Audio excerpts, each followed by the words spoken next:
नमस्कार दोस्तों, आपका स्वागत है हमारे यूट्यूब चैनल वेदों की दुनिया में। मित्रों, नीम करोली बाबा के प्रशंसक उन्हें हनुमान जी का अवतार मानते हैं। बाबा के करोड़ों की संख्या में भक्त हैं और इस लिस्ट में क्रिकेटर विराट कोहली और उनकी पत्नी अनुष्का शर्मा का भी नाम शामिल है। कुछ समय पहले विराट और अनुष्का बाबा नीम करोली के वृंदावन धाम स्थित आश्रम भी पहुंचे थे।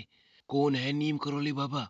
उत्तराखंड प्राकृतिक सुंदरता के लिए जाना जाता है और नैनीताल की खूबसूरत वादियाँ किसी का भी मन मोह लेती है। नेचुरल ब्यूटी के अतिरिक्त नैनीताल एक और वजह से भी काफी फेमस है। यहाँ बसा नीम करोली बाबा का कैची धाम लोगों की आकर्षण की बड़ी वजह है। बाबा नीम करोली के धाम को लेकर यह मान्यता है कि जो भी यहाँ आता है वह कभी भी खाली हाथ नहीं जाता और उसकी सभी मनोकामनाएं पूरी होती है।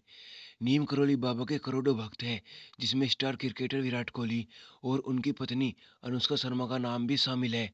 बता दें कि अभी कुछ दिन पहले ही विराट कोहली और अनुष्का अपनी बेटी वामिका के साथ वृंदावन में बने नीम करोली बाबा के आश्रम पहुंचे थे।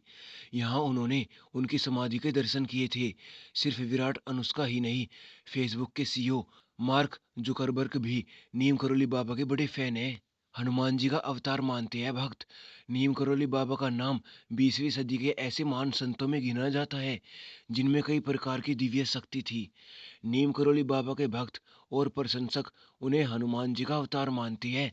नीम करोली बाबा हनुमान जी के बड़े भक्त थे और आप यह जानकर हैरान रह जाएंगे कि उन्होंने हनुमान जी के 108 मंदिर बनवाए थे। किशोर अवस्था में बन गए थे साधु। नीम करोली बाबा के बारे में कई प्रकार की कहानियां समाज में व्याप्त है। उनका वास्तविक नाम लक्ष्मी नारायण शर्मा था। उनका जन्म उत्तर प्रदेश के अकबरपुर में 1900 के आसपास हुआ था। बचपन से ही उनमें भक्ति भावना कूट कूट कर भरी हुई थी। अपनी किशोरावस्था में उन्होंने साधु का वेश धारण कर लिया था। माना जाता है कि उन्होंने अपनी तपस्या नीम करोली जगह पर शुरू की थी। इसी वजह से उन्हें नीम करोली बाबा कहा जाता है। 1964 में आश्रम की हुई थी स्थापना। नीम करोली बाबा का मुख्य आश्रम कैची धाम में स्थित है, जो कि नैनीताल में स्थित है। उनका एक आश्रम वृंदावन में भी है। इसी आश्रम में कुछ दिन पहले क्रिकेटर विराट कोहली और अनुष्का शर्मा पहुंची थी। बाबा नीम करोली ने 1964 में इस आश्रम की स्थापना की थी। हिंदू धर्म में ऐसी मान्यता व्याप्त है कि जो भी नीम करोली बाबा के आश्रम में जाता है उसकी मुराद जरूर पूरी होती है। ये कहानियां है चर्चा का विषय। नीम करोली बाबा की कई चमत्कारिक कहानियां आज भी सुनाई जाती है। कहा जाता है कि एक बार बाबा के भंडार में घी की कमी पड़ गई थी, जिसके बाद उन्होंने लोगों से नदी का पानी लाने को कहा। बाद में उन्होंने नदी के पानी को ही घी में बदल दिया था। एक दूसरी कहानी यह भी है कि एक बार उनका एक भक्त गर्मी से काफी परेशान था।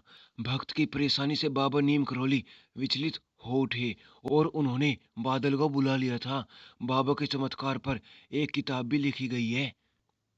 मित्रों, आज के इस एपिसोड में इतना ही। मिलते हैं अगले और ताजा एपिसोड में।